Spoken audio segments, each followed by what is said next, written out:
Supergirl is one of the most successful series that's on CBS, pardon me, at this point. iZombie, who cares about iZombie? I honestly think it's a piece of garbage myself.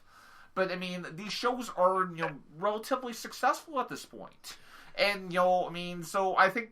You can't call anything on CBS, NBC, or ABC successful, really. Well, okay, so we're not going the same level as like shows you see on HBO or AMC, which have definitely... Channel. Which Vikings on the Street Channel crushes. See, if you're basing success on length of the TV series, combined with say money, the perfect example of a TV show that should be considered as a success, but technically was nowhere close, would be Lost. Okay, and I know the awards don't really mean a whole hell of a lot, but with Lost, it won Emmys for both season 1 and season 3, so I do consider that to be pretty successful. For the season first 4, three, season 4 was really nuts. I actually walked away halfway through season 3 because it just got confusing, and someone needs to go off and and someone needs to track down J.J. Abrams and kick him in the nuts for the way that show ended. I mean, I'm just saying,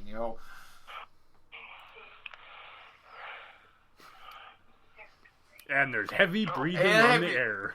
I don't even want to know what that's all about. But But again, I mean, I don't know. Maybe it's I'm easily impressed. Maybe it's a naivety, and maybe I'm just being proud of the geek culture that we that in this day and age that these shows, whether you guys are fans of the networks that they're on, they're still on the air. I mean, this isn't something that we would have been able to see when we were, kids. Even if the technology had been available during that time and age, I don't think it would have worked unless you had a show about, Clark Kent, Superman.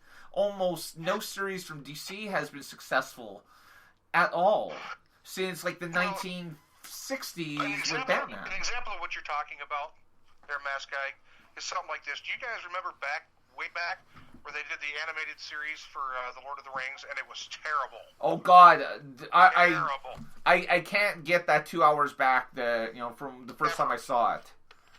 Yeah, ever. You'll never get that back. I'll never get it back. At least when we got some technology and some funding, they turned it into a set of movies that was awesome to watch. I mean, I don't think there's anybody out there that says that the Lord of the Rings trilogy sucked. Capt Fizz does. Who does? Capt Fizz. I loved Lord of the Rings trilogy. You don't. I just found it really drawn out, and it's The Hobbit I didn't like. Okay. The Hobbit was drawn out, dude. Reading The Hobbit was like pulling teeth out of a PO'd alligator, man. Watching it was worse. I love The Hobbit, the book itself. I honestly don't think it should have been anything more than 2 movies. It didn't need to be 3. It didn't need to be 3 movies. That was too much. You're absolutely right. See, I have to say though, the geek culture is a good thing. Like, don't get me wrong. The problem I'm having as of lately is a lot of these companies who produce these movies, these TV shows, feel that as long as they have some sort of superhero character in it, they can put out whatever they want and we'll flock to it. And that's not a good way to look at it. True story. This is true, but something must be working because they're keeping the shows on the air, and they're not going to keep the shows on the air if they don't keep bringing in the ratings. Certain networks love bad ratings. Out there because there's nothing better. I mean, ABC right now. I'm not going to go off and compare it to HBO. I'm not going to compare it to AMC, but ABC for the better part of 15 years has been kicking all the other networks on butts on air. So I mean, unfortunately, Agents of S.H.I.E.L.D. hasn't been nearly as good as any one of us really would hope it would have become. But I mean, there's a case where that's good. CBS with Supergirl. CBS. Other than The Big Bang Theory and some of the other shows that have been. that Chuck Lorre has brought out have been, other wastes of time. And NBC has been jokeable for, again, about 15 years. See, I can't even classify Supergirl as a success. I do enjoy watching it, don't get me wrong, but would I go out of my way to, watch it every single week that it comes out? No.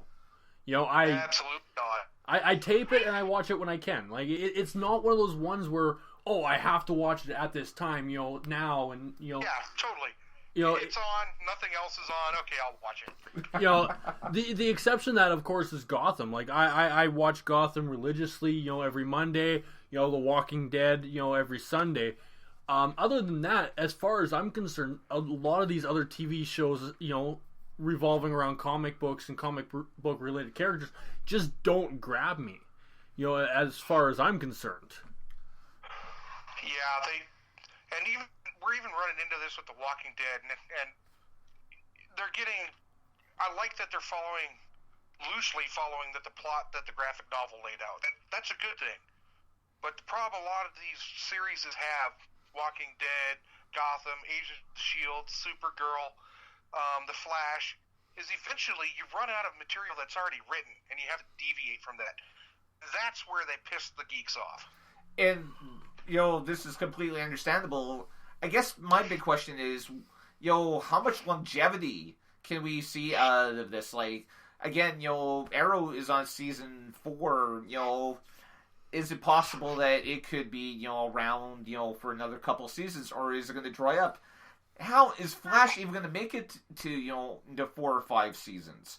Is any of these shows going to? I mean, I'm absolutely shocked that, Right. Survivor's on season, 18? I can't believe that. Yeah, I mean, that shows you there's no accounting for some people's taste. I mean, I've never been a huge fan of the reality series, and shows like Lost and American Idol, which thank God is over or is finished. Thankfully, but that whole thing is just it grosses me out to think that that they've went off and have gone to resort to television like that. But I don't know. I mean, the fact that after 7 seasons, that a show like The Walking Dead still manages to pull in 14 million viewers, even if it's a limited season, even if it's only has 13 episodes a season, that's still pretty phenomenal for whatever network it's on. 15. 15?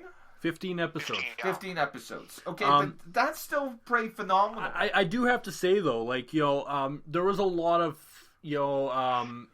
obviously a lot of events going on at the same time. WrestleMania was at the same time as The Walking Dead, so that definitely cut down on viewership as well.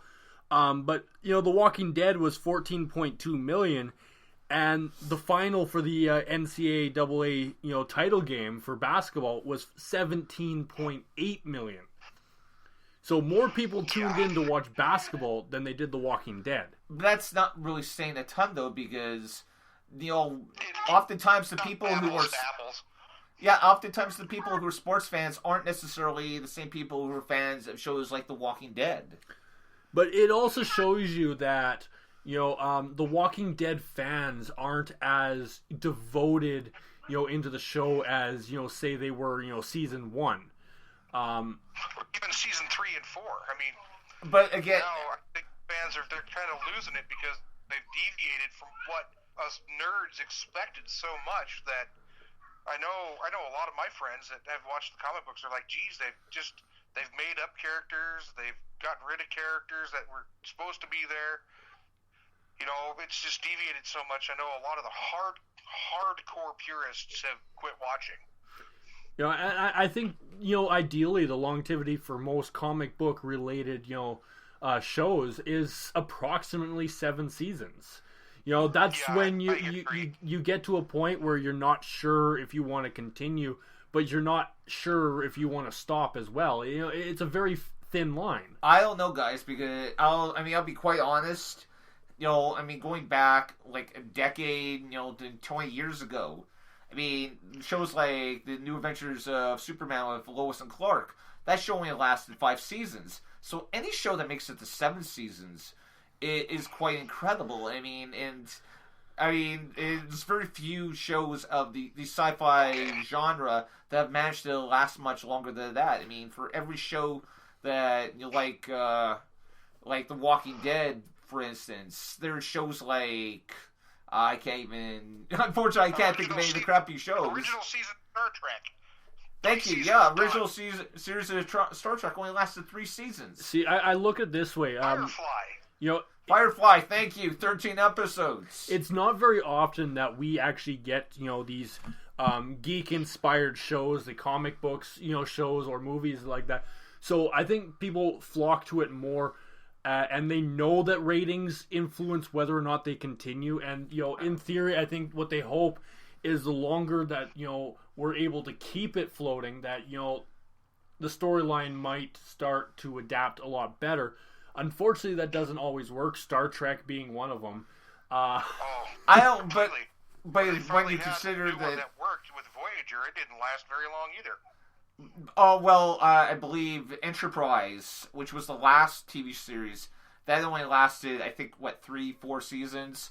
Whereas Enterprise was probably their best one. I don't know, but I mean, Next Generation lasted, I believe, it was 9 seasons. Deep Space Nine was 5 seasons, which I thought was my personal favorite. Your favorite was DS9? That says a lot for you. I think DS9 should end after the 3rd season. Oh, you're so brutal. Honest. I mean, DS9 got retarded after season 3. Come on. Oh, no. Yeah, we'll have to agree to disagree, I think. I thought I think the way they ended the series was definitely kind of stupid, but I mean, that's me. But you know what? We probably need to kind of slow the show down, I mean, we could probably go on for another hour just discussing this. Easily, absolutely easily.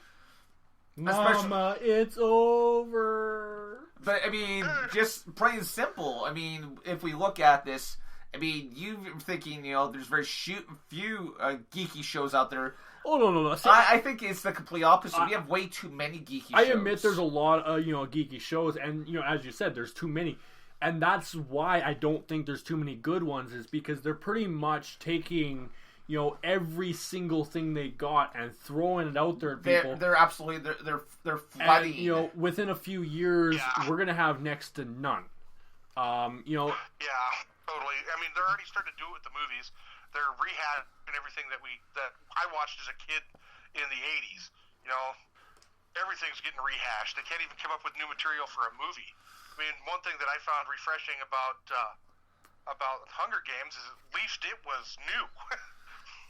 But even then, I mean, if you look at now, I mean, the whole dystopia thing has just been completely overkill. It seems like every year we're seeing a new movie based off of a youth novel, based off of the whole dystopia, theme. So, I mean... Oh, yeah. I mean, everything, refreshing is, starting to get kind of, sickeningly because it's being used over and over and over again. See, as someone who, grew up with comic books, grew up with, the comic book heroes, someone who pretty much talks about it as kind of a job / entertainment, plus the amount of stuff for geeks that are shoved down our throats, it is really getting tired to be a geek. It's tough. I mean, there's never been a better time to be a geek, but there's never been a worse time to be a geek. Because, I mean, we could go off, and at a certain level, we can go off and we can thump our chest and say, look at what we have forced. Look what we have done with our sheer will. But at the same time, we gotta go off and look ourselves in the mirror and think, you know what, we brought this upon ourselves. So, I mean, I do believe there's gonna come a time where we're gonna go back to more, I don't know, maybe they're gonna go off and come up with more cop shows. There'll always be cop shows. There'll always be... No. Yeah, there'll always be cop shows. There'll always be hospital dramas. I do think there's going to come a time where there's going to be such a backlash against this, geek phenomena. We're going to see far less stuff on mainstream television, and, stuff will get left to, like, some of the sci-fi networks